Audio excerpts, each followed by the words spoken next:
Okay, so hello. Um, in the last lecture, we looked at the rise of the Qin Dynasty, which lasts for 20 years, 20 some years, a very brief period of time, and it would almost seem a little bit strange to pick out a single conquering warrior, were it not for the impact that the Qin dynasty then has on the Han dynasty.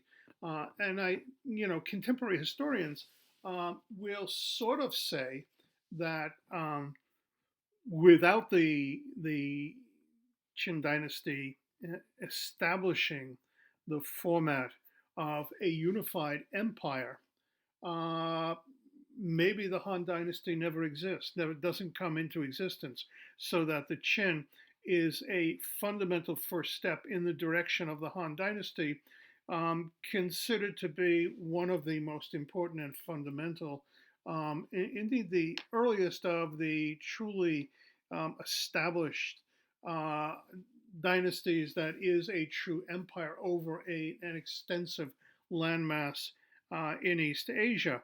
Um, Now, the Han Dynasty itself uh, comes about after the collapse of the Qin Dynasty, uh, and there is a bit of turmoil at the end, and an uprising and a rebellion of different peoples who are tired of it, workers that rise up against it, local aristocrats who feel like they've been sort of pushed out of power. And an individual then takes advantage of this from the state of Han, a smaller, relatively smaller state, steps forward and leads the rebellion, and then steps into the position of claiming that he has indeed the mantle of heaven, the mandate of heaven, has the mantle of leadership placed on him, in effect by events, but events that are controlled by the ancestors. And so we have the beginning of the Han Dynasty, and it is subdivided into two separate periods, a Western dynasty and an Eastern dynasty. And the Western dynasty is the sort of the beginning and the foundation and the fundamental period. And indeed, during that period, um, the consolidation of society, if you will, is such that we have something called a Pax Sinica. Now, if you recall, we have seen a Pax Romana beginning with Caesar Augustus, who will be the first true empire, even though he claims he's not. But under his rule and followed by others after him, there's close to 200 years of continuous prosperity, growth, development, consolidation of links. Outlying areas are brought in, commerce and trade. Rome grows, expands, all of that. Well, we have something like this here. It's shorter, but significant in the same sense as it demonstrates the Han's ability to sort of through consolidation, um, in many respects, what the Romans had done through their consolidation and control, and bringing peace and order and prosperity to the realm. They create a period of population growth, expansion, expanding farmlands, things like that. Public projects are sponsored and developed, and the Great Wall of China is built to defend the northern regions. A whole lot of stuff goes on that is really very significant. And the Han Dynasty effectively creates a template, a format of governance for the future. But much of what stands as the Han Dynasty's contribution was originally formulated by King Zheng in his control and consolidation of a unified system of government, highly centralized, in a brief period of time through the use of force. Um, Again, the use of force will be here, and the Han Dynasty will develop and grow its armies to a size unprecedented on the planet at that particular point in time, where they could put out a 1 million man army on the field, right? And so they are, as the Romans are on the other side of the Eurasian landmass, they are an extraordinarily important event, leading to a much higher level of social and cultural consolidation and growth and development.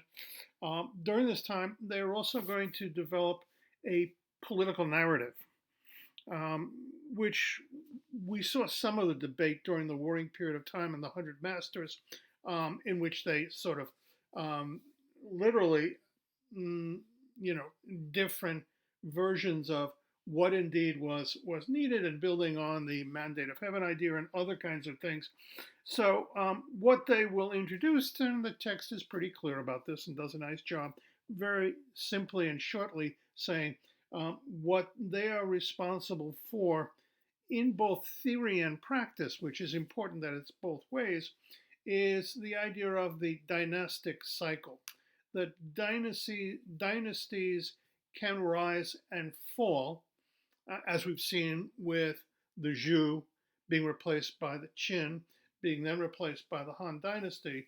Um, Heaven effectively, and the idea of the mandate of heaven, right? Heaven can grant its mandate to anyone who is capable of unifying the empire. And certainly this is true of the Han, who unified the empire in the figure of a commoner who is going to establish then the dynasty of the Han itself. Now, let's take a look at what the textbook calls the foundation of Han power. And it starts by saying that, because this is a chapter in the textbook that kind of nicely places Chinese developments side by side with the developments of Rome, the Republic, the Empire, this kind of thing, the ultimate breakdown with the Germanic invasions, the Visigoths and the Ostrogoths and the Huns in the start of the 5th century and all the way through. So we have these two kind of I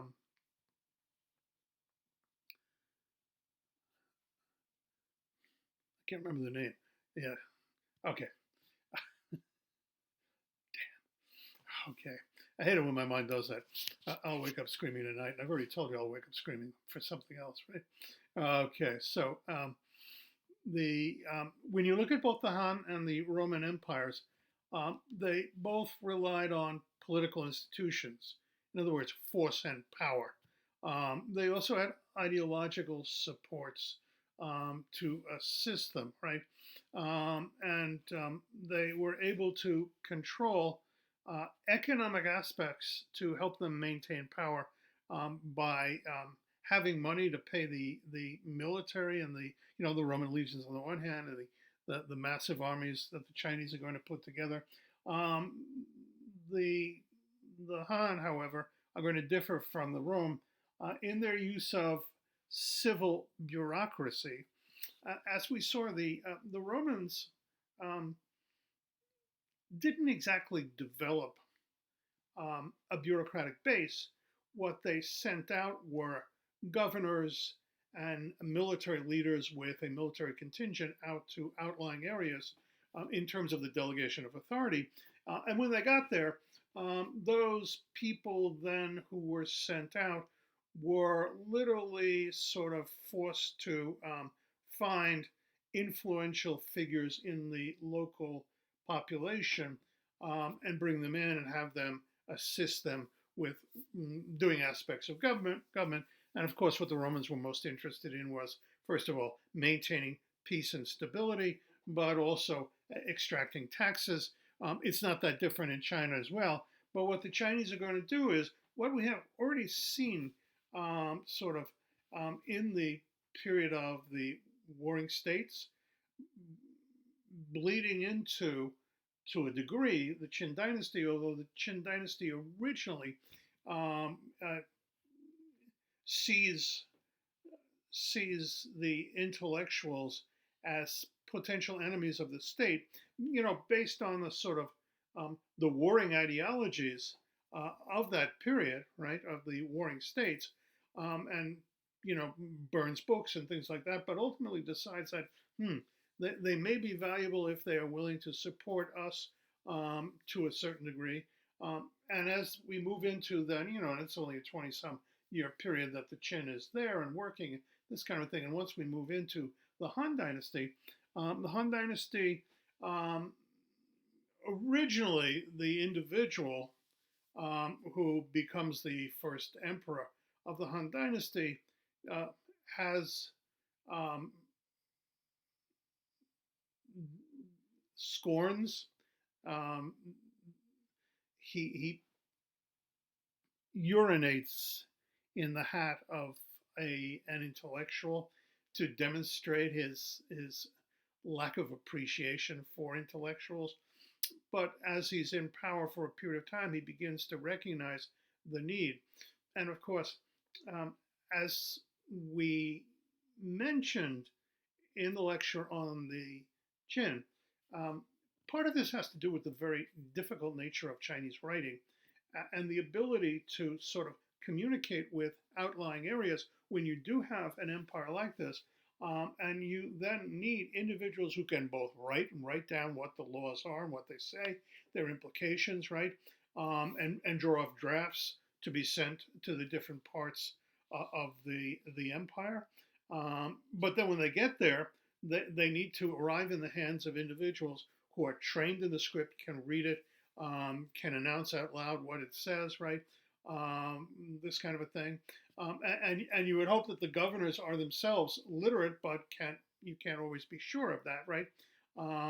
In other words, um, if I'm a governor and I rely on this individual over here who is literate to read and who knows edit out aspects of a law, whatever, right? But in any case, increasingly then the literate under the Han will become more and more important and will, as the center, attempts to control the periphery. And when they first come into power, the Han, the emperor starts naming members of his family to be governors in the different parts of the realm, but then discovers that they could be dangerous. They could be, you know, capable of sedition, undermining the powers of the center, stealing authority from the emperor himself. And so the emperors will then move to increasingly pass powers on to the bureaucracy. And the bureaucrats, over the 400 years of the Han Dynasty, will become almost like an alternative government of sorts, if you will. As you go down into the localities, it will be a person who has been trained in what will become this university that the Han develop to promote the study of the script, the form of the script, writing, things like that, but also the Confucian classics that are then used to legitimate and legitimize the dynasty itself and their control of power. So eventually, um, so that's one way that they're different, right? Um, the the military will also be used to control events inside as well as expand the realm itself, which mirror to a great extent what was going on in Rome. Although in Rome, the military, as you can recall, after Caesar Augustus, generals will use the military as a lever to power in the political realm.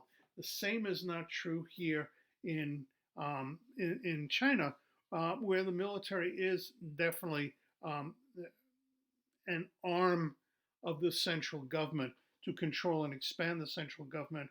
And indeed, the ideologies that we have here are different in as much as the Chinese are a conservative looking to the past kind of a situation, whereas the Romans are kind of like flying by the seat of their pants, right?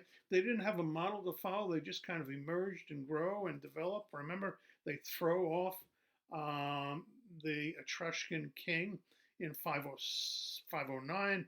They then develop a republic, res publica, a public thing, right? And they develop a senate and a system of representation and have to bring in representatives of the common people who begin to rebel against it. They create the Roman game and ultimately undermine that Roman game themselves with the growth of greed and other kinds of things, right? And so Rome is very much um,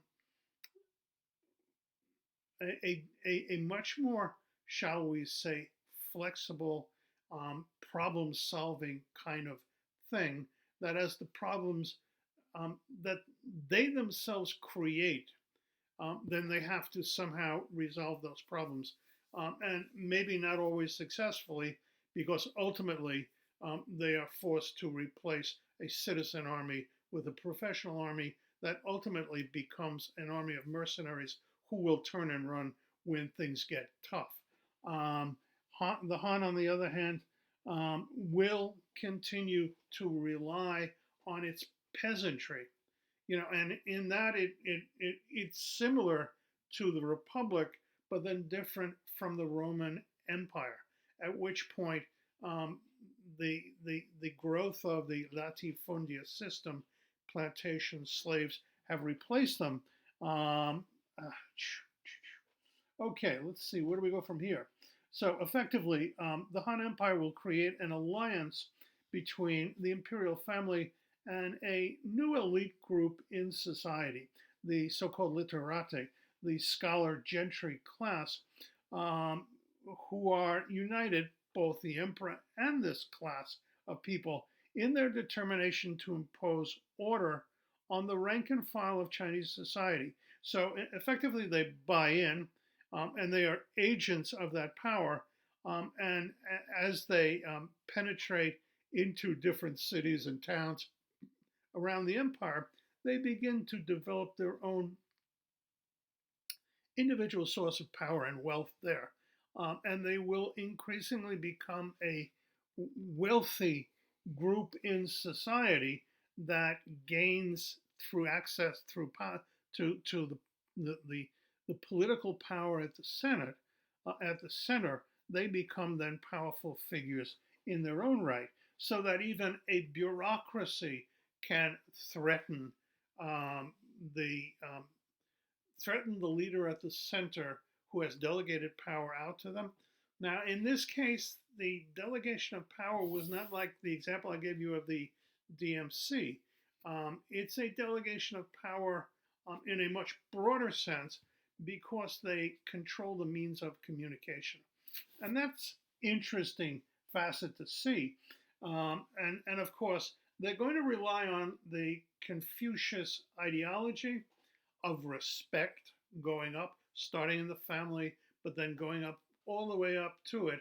And the way that the emperor at the top maintains respect, just as the father can maintain respect in the family, is the correct treatment of those underneath him, right? So it can turn both ways. And we've seen this throughout, right? Starting with the Pharaoh in Egypt, that if the Pharaoh takes credit for the waters of the Nile and they stop running, well, he's responsible. And if the Emperor of China claims responsibility for building irrigation ditches and creating wealth and prosperity, and you have a drought, right? Well, maybe somehow he's responsible for that if indeed the ancestors, and you still have ancestor worship in back of this whole complex, if the ancestors are angry with him for some reason, well, then maybe he is responsible. And you always have the threat of peasant uprisings in China, which will be one of those sort of concomitants of centralized power in a place like China. where droughts and floods and other kinds of emergencies appear at different times. Um, in this same Confucius model, it actually assigns, um, saying that the welfare of the people constitutes the foundation of legitimate rule. What this does is it says the people themselves are the primary source of legitimacy in affirming the mandate of heaven. Now, as the book carefully indicates, this isn't Greek and Rome, in which at certain points in time the people can choose the ruler, right? We don't have Athenian democracy as restricted as it was. We don't have, the Roman democratic institutions um, of the Senate, which was really an oligarchy in disguise. But there are other more popular, the assembly that emerges and things like that. Um, we don't have that. There isn't the movement towards the people get to choose the ruler, but rather that they can, in expressing outrage and anger and rising up in rebellion, can reflect the fact that the ruler has lost the mandate of heaven, manifested in the very actions of the people rising up against him, right? Um, so um, we get the use of the Confucian ideals that honor tradition, um, ask us to respect the lessons of history, and indicate that the emperor has ultimately a responsibility to heaven. Not heaven in our Christian, Judeo, or even Islamic tradition of a God, single God, sitting in some um, extra temporal realm, but rather the ancestors who have died and then are looking down and judging, and apparently can manipulate nature and floods and things like that. Okay, um, they what we've seen already with the um, Qin Dynasty, the movement to unify and create single kinds of things. The Han will also work on unifying the writing system and creating a simpler form of writing system. They'll also work on creating coinage for the whole empire, right? And indeed, the government will control the mining and the minting of the copper that's used to make it, right? Um, the Han, to the extent that there are sort of monumental forms of architecture, um, they have, as opposed to the Romans, say with the Colosseum, they have palaces and tombs of rulers, and not sites of entertainment, right? It wouldn't seem to make any sense to the Chinese that you would have to invest so much time and energy in building and indeed running something like a Colosseum with events for the common people. The entertainment that they have, which has sort of emerged in um, the archaeological digs that have unearthed, if you will, statues of the time and models of the time, show that there was a great deal of entertainment within the sort of palace domains, these mansions of the wealthy upper classes that consisted of music and other kinds of entertainment, but not for the masses, but rather for the elite people themselves, right?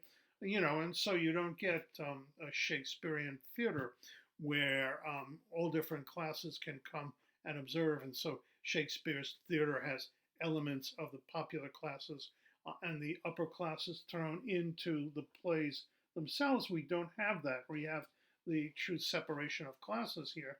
And indeed, membership in that upper class is open to individuals who can um, somehow manage to be schooled, learn to read and write, read the classics, can converse in the language of the upper classes, right?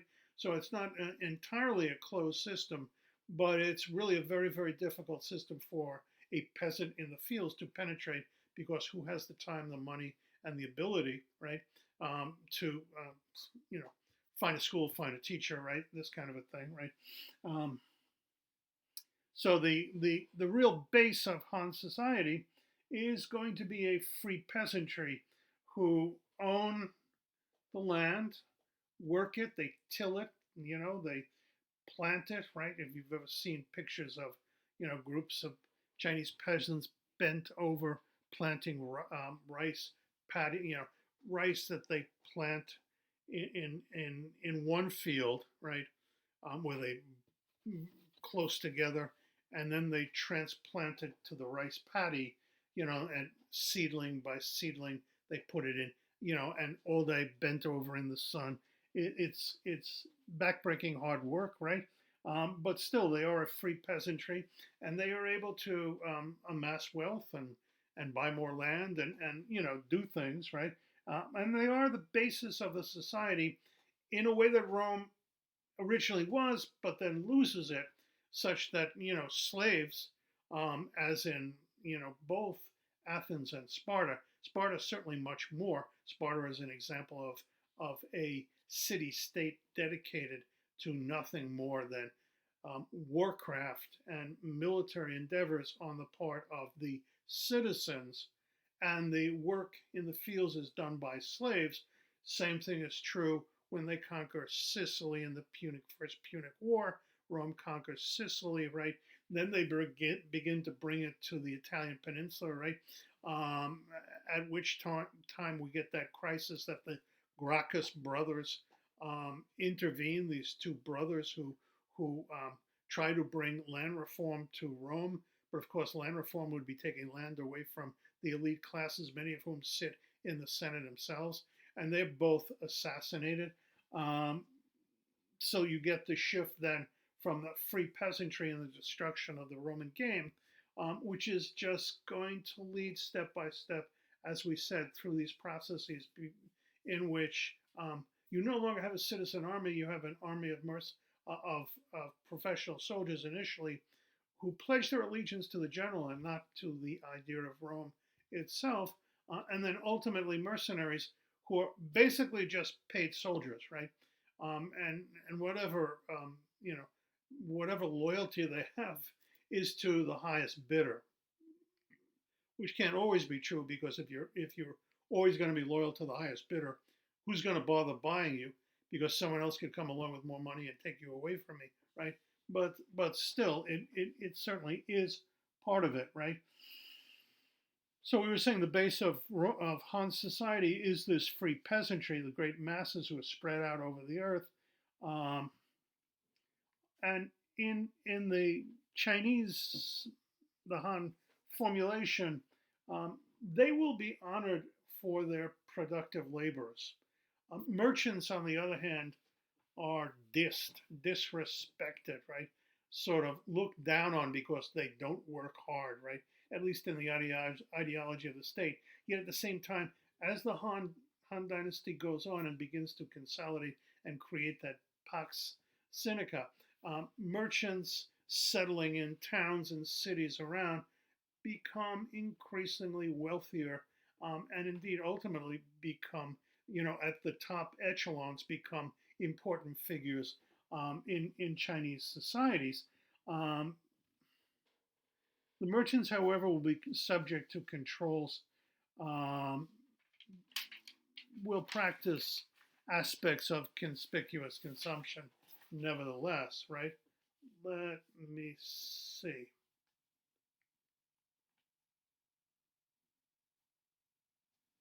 Okay, so this is here. All right.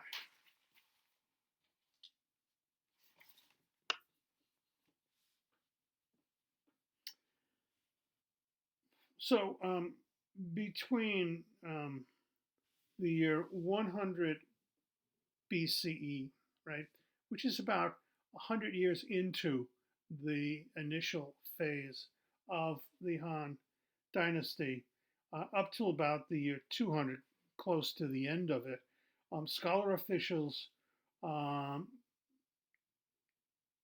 with the scholar official, the scholar class of officials with civil service appointments become the empire's most formidable group, which is to say, power at the center has to pass through these individuals, and they will increasingly make their own sort of decisions there at the level of the locality, and increasingly, um, unlike what the Qin had done, they did not engage in this, particularly later on.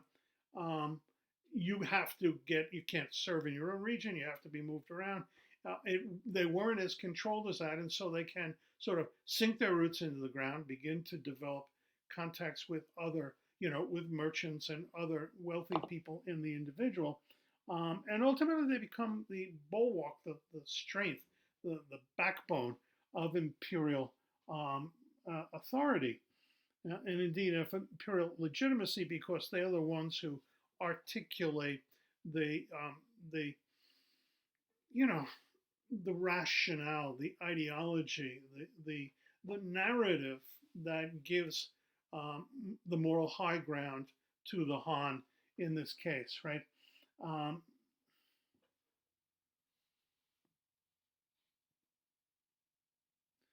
Indeed, after the Han Dynasty falls, we move into a period of chaos for a period of time.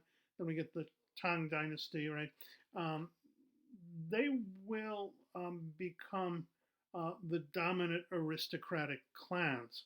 And what they will tend to do is they will tend to sort of, where a group of brothers forms like an extended family network, they will look around for the best and the brightest of their sons, choose that one or other to be sent off to the imperial centers, the universities, to be trained, then to become scribes and literati and officials of the state, so that there is a self-renewing property here that becomes built into it, so that you have these elite families that are able to use the mechanism of literacy and education, which is part of the family tradition to begin with, and take the best and the brightest and send them off, right?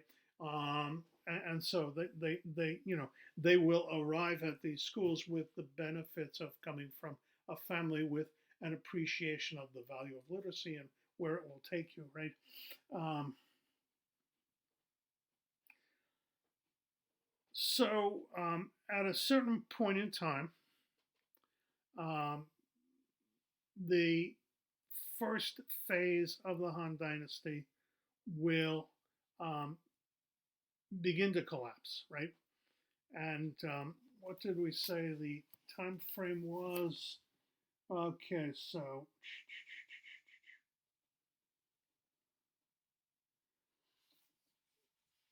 from 206 to 9, right? Okay, so around the year 9, um, the um, the first phase of uh, they begin to increase the taxation on the peasants. There's an uprising, a rebellion of sorts, right? And there is a usurper, um, a person who will come in and claim that he has that the Han have lost the mandate of heaven based on the events. There are natural occurrences that occur, and there's some flooding and then droughts and things like that. There are parts of the country having some crises. In addition to which, um, the um, the Han Dynasty itself, the centers had been increasing the taxation rate to try and sort of offset the fact that things weren't going quite as well, and there was rebellion by the the groups to the north. And at that point in time, you get the outbreak of rebellion, rejection, and into this void steps an individual who claims then the mandate of heaven. And actually, what do we say? 16 years exercising his power. His vision, though, is rather different. Um, and let me make sure.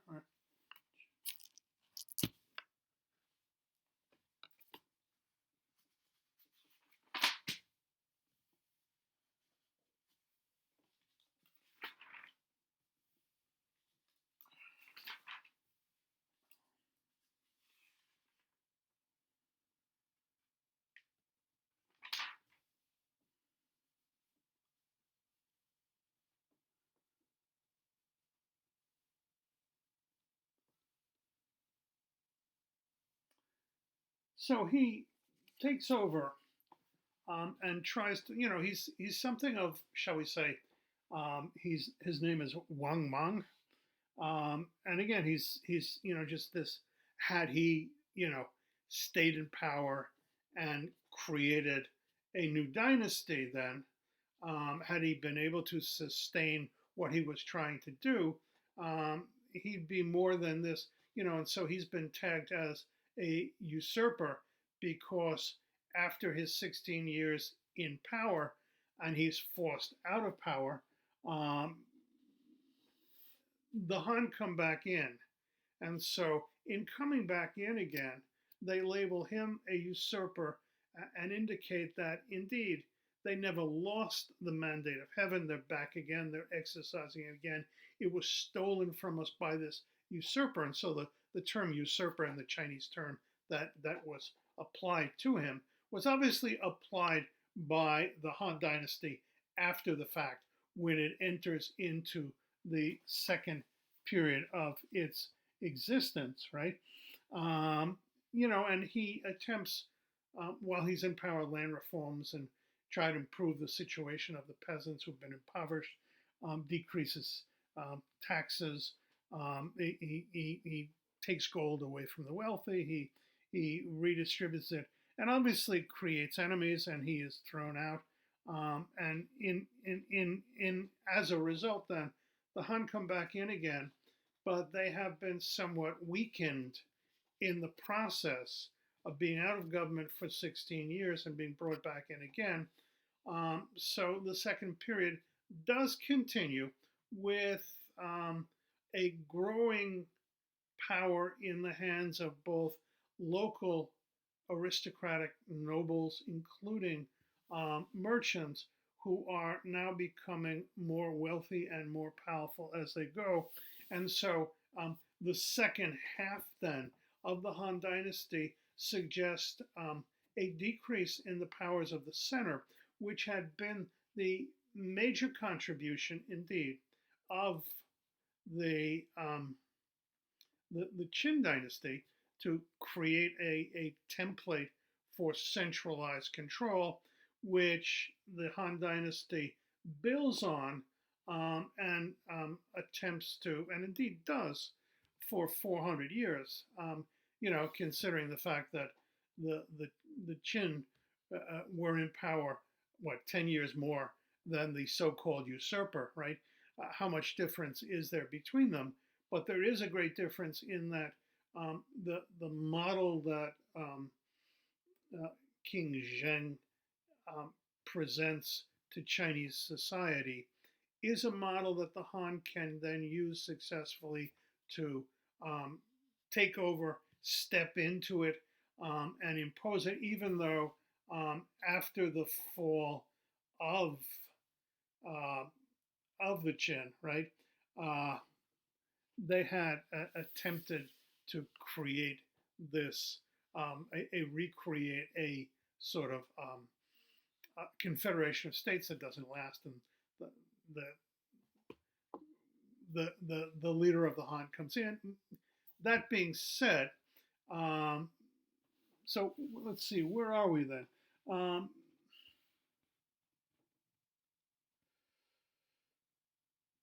so the second half, the later Han Dynasty, um, the the period from 25 to 220 is represents a conservative um, return to favor of hereditary privileged elites over the opening that had occurred in society with the Han at the start.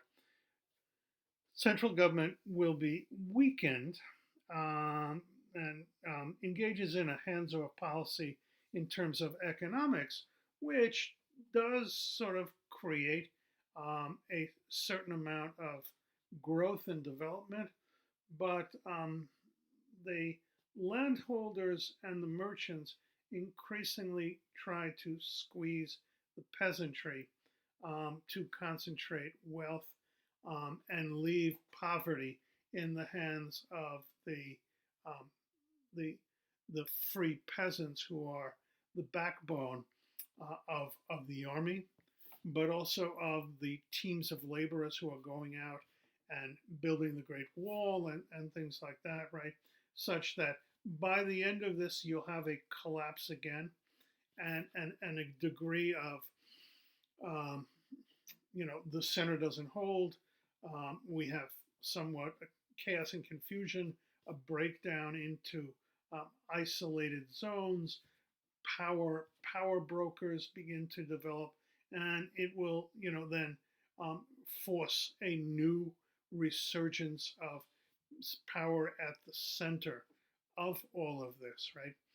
Okay, I will be recording one more shorter piece to sit down and compare Rome and the Han Dynasty based on what we've looked at so far, right? Okay, thank you.